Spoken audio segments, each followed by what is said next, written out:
So on to painting. As you paint the model, you want to be able to hold it in a way that doesn't get your fingers onto any of the painted surfaces or rub any of the paintwork off. So, simplest is just to hold it by the base. Until you're ready to work on the base, simply holding it by the base alone. You might find that a little difficult though. So you can get painting stands. They all look something similar to this. May have slots to put in different sizes of round base. This one has various shims available, but also you can get by just with a little blue tack. No problem there, that's the stand. But you can be inventive as well. For instance, I get a free stand whenever I run out of herbs. Thank you, Sainsbury's. Just a little dob of blue tack on the top. Works for anything that isn't too heavy. Little dob of blue tack on the top. And that's it. You can manoeuvre it, get into any of the parts, and don't have to spend a massive amount on a stand. I haven't, up until this point, recommended or turned down any particular product, but I will say when it comes to the stand, the Games Workshop ones they're very expensive compared to what you can get on the Etsy market and general sale, and they often only fit Games Workshop standard bases. You won't have the chance to chop the shims out for anything else, so avoid them. There's plenty of other people on the market if you do want to get a particular stand. So with all the paints, I'm going to be working from a palette. A couple of drops from the bottle into the palette. Don't need to work with too much at once. And I'd put a bit more in there if I was working with a particularly large project or a lot of models, but for this one, just a couple of drops. Size 0 paintbrush is generally what I go for basic areas. Drop a little water, only a little, into the paint, mix it up. I don't want to wash it out, but I just want to keep it very fluid. If it's too thick, you're going to start obscuring detail. So whenever I'm off the screen like this, I'm usually just wiping the brush off on some kitchen towel.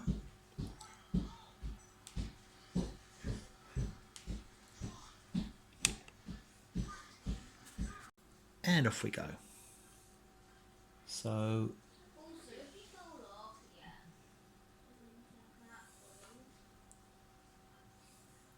Phage is going to be basically two colours, which is the red for the team uniform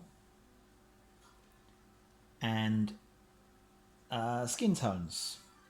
Quite common for the wrestling models to just be a costume colour and then their flesh tones. That's quite... But I am going to do a little bit of extra work on the hair. Going to go for full-on mermaid blending a bit later on. So as I put down the base colours, which I'm not going to worry too much about being... I mean, I want to be fairly tidy, but I'm not going to panic if I make any sort of spills onto any other areas. But, yeah, it really shouldn't take long to get the reds on here.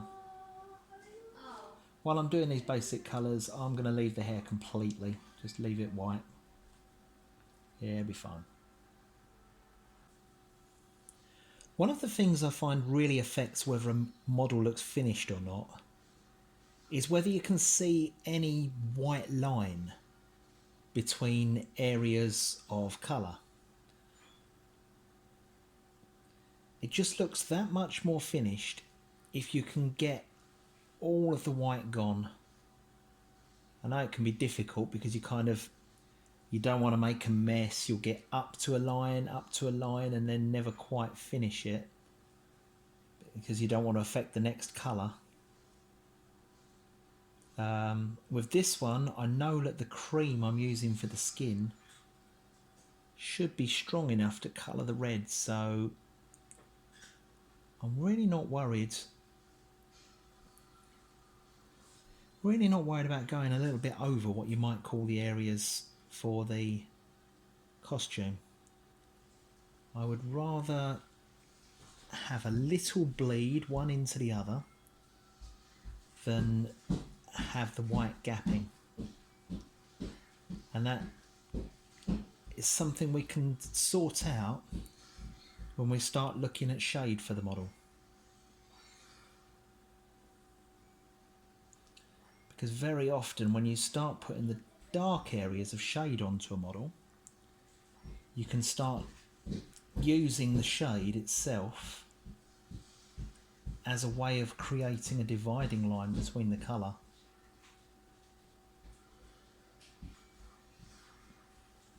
And just to help keep that level of finish. Dab more water in the red, keep the paint fluid. Keep the paints fluid as you can. Something you sometimes don't notice, but the paints can dry quite fast in the palette. So every so often you just want to drop 1 or 2 more drops of water back into the colour, give it a good swirl round, just to keep it all fluid.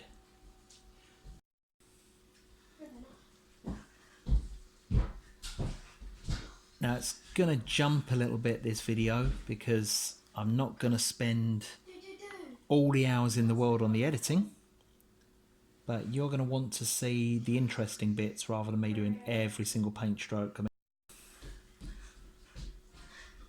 this could be a video of me sitting in silence for 4 or 5 hours just dabbing at the model, but I don't think that'd be the greatest entertainment. So sorry if the video jumps a bit, but I'll be clipping to wherever I'm making a relevant comment or saying something interesting about what I'm doing at the time. Really not worried about making a mess of the base. I'm going to be treating that as a completely different project later. Bit of mess around there just to make sure I get the entire shoe. I am totally happy with. Now I've intentionally done the bottom half of the model first. Now I'll start work on the top, and that's simply so that I can I know which order it's going to dry in, and I'll be able to more quickly get back on the bottom half of the model with the skin tones. If I was a bit more random in how I'd spent my time, it'd be a bit more difficult to know where it was dry to get me painting again quickly. Just to quickly talk about a particular detail of the model. The model's got these straps and bands all around the top of the model. I'm not going to paint these at all at this stage. I'm going to paint the main blocks, so like the bra top and the jacket. Then I'll paint the skin, and then I'll come back to these and all of the flesh studs and other strappings. I'll come back to those later after I've got the skin on. What I don't want to do is just spend forever doing all the little straps, then accidentally hitting them with the skin, then having to go back and do the straps and then do the skin. It gets into a painful little cycle. So I'll treat them as details, which I'll do later. Making a little more mess than I might have done normally. I'm finding it quite difficult to keep the model, paint while keeping the model within the frame that I know the camera's using. Whole new thing for me, this. So there might be a tiny bit of off-camera tidy up. I'll do what I need to do to show you what I'm doing, and then I might be coming back to little bits and little details later off camera. So I won't have to chase this round the back much, because back of this model is completely taken by all this hair.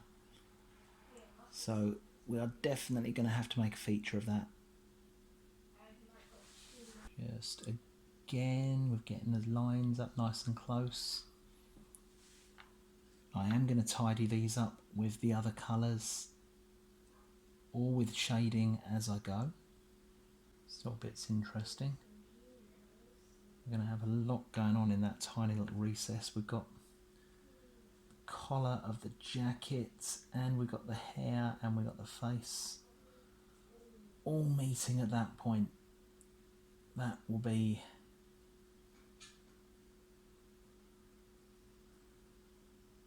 a place where I'm just going to pay a little attention when I do the finishing.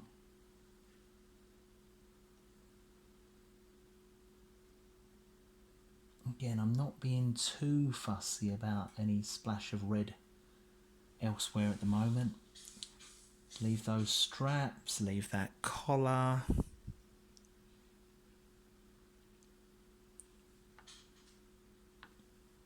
Just looking around for any little white dots that are left.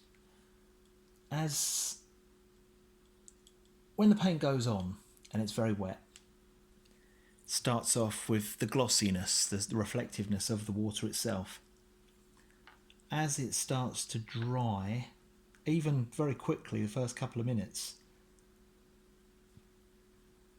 you might find yourself going back and just dabbing in a couple of little white patches where it hasn't really settled, but you hadn't seen them before when it was hidden under the glare of the wet paint.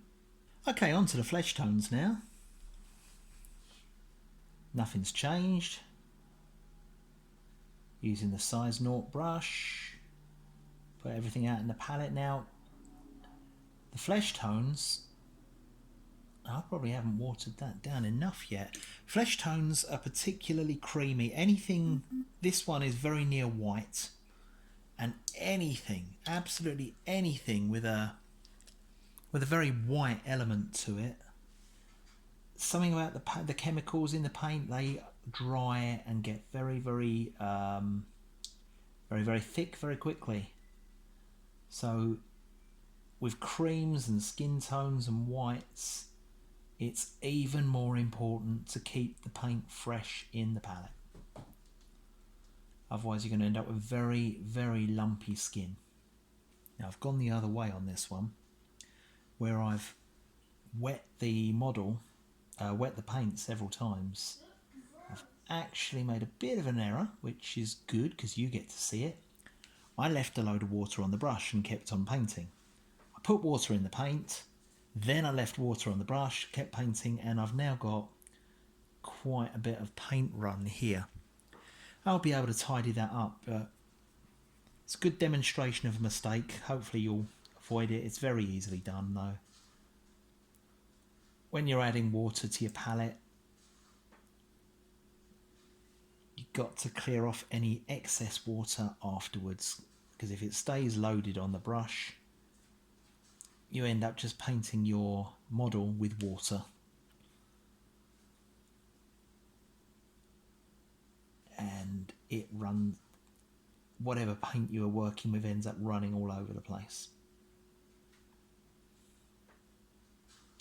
As I said, not the end of the world, we're in the early stages.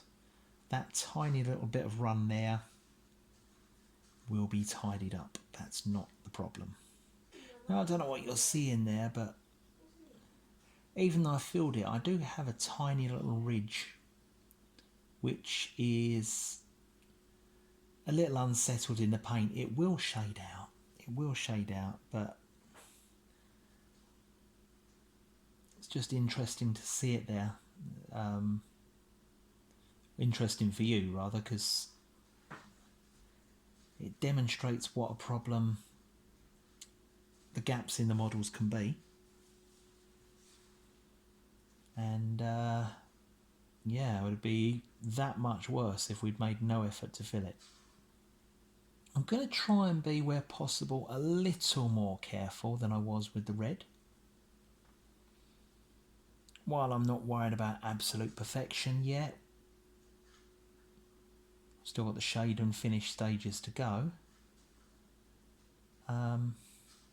You know, I got those messy lines nicely placed when I did my red. I haven't got to worry about any little white spots on the borders between colours, and that is what I'm particularly trying to avoid.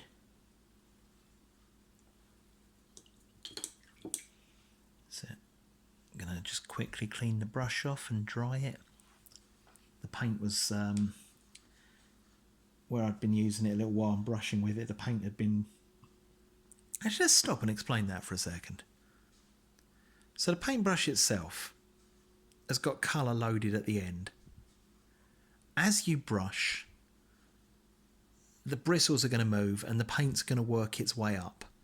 And if it does start working into the ferrule, or where the bristles meet the ferrule, that's when your brush is going to get messed up and it's no longer going to hold its point. So do regularly stop, wash the brush off and give it a good dry. Then reload the paint and carry on. You end up juggling quite a few things. You're looking to get the paint nicely on the model while keeping the paint itself at a consistency which is nice to work with, and trying to look after your brush.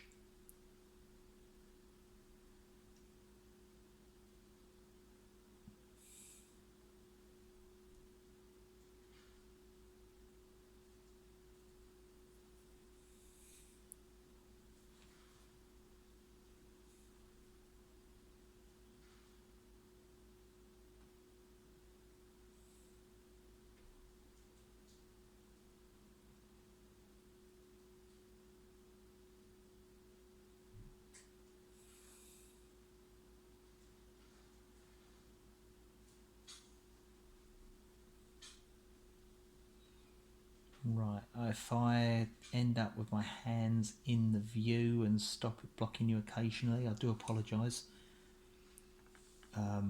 Obviously this is... It's not like I have the benefit of an independent cameraman watching what I'm doing and trying to adjust for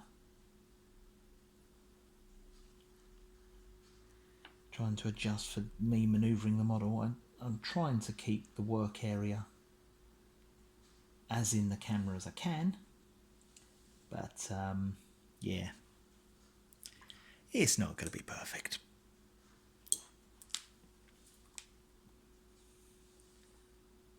So that's the legs. One or two tiny spills there. Couple of patches where the paint was too watery for that time, and it's effectively like I haven't painted them. So I'm just going to run the brush over those again quickly, going straight over those straps. I mean, lightly. I'm not going to coat them in paint so I can't see the detail and can't get back to them later, but right now I'm not interested. I'm just getting the base 2 colours down. This is how the model looks with the base colours finished.